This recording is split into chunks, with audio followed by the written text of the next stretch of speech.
Bakit ka narito, Moises? Nais mo bang humingi ng kapatawaran? Hindi.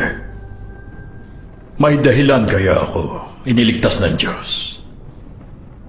Anong dahilan? Inuutusan kita na palayain ang kanyang bayan mula sa pagkaalipin. Inuutusan?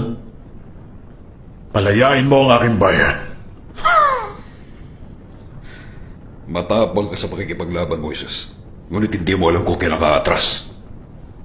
Kapag hindi mo sinunod ng Diyos, parurusahan ka. Pagkalipas sa maraming taon, nagbalik ka upang takutin ako. Sabihin mo nga sa akin, yung bang Diyos niyong hindi nakikita magpaparusa sa akin? Yung nagpabaya sa kanyang bayan? Yung tumatalikod sa kanyang mga tungkulin, sa kanyang nakaraan? At sa kanyang pamilya? Ituro sa kanya kung sinong tunay na Diyos! Ako ang Diyos! Moises, nagalit ang Faraon. Parurusahan niya kami. Huwag mo nang palalayin ang sitwasyon. Kinausap ako ng Diyos. Pipilitin niya ang Faraon na tayo'y palayain. Kung kinakailangan. Anong gagawin natin? Tandaan niyo, mga kapatid ko, lahat kayo, manalig kayo sa Diyos. Malayo sa atin ang Faraon.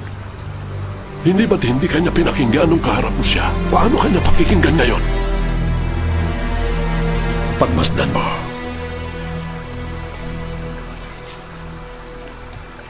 Ilagay mo ang iyong tungkod sa tubig.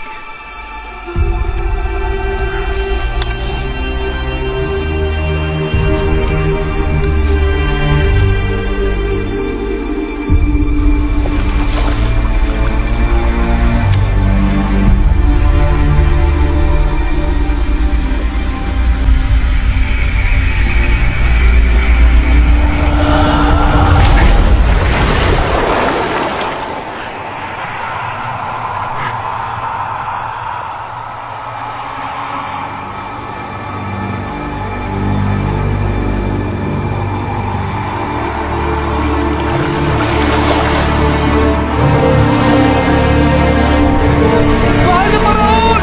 Umahon po kayo! Nahinto mo ang tubig! Hindi ikaw ang Diyos. Tao ka lang. Naniniwala akong palalayain mo ang aking bayan.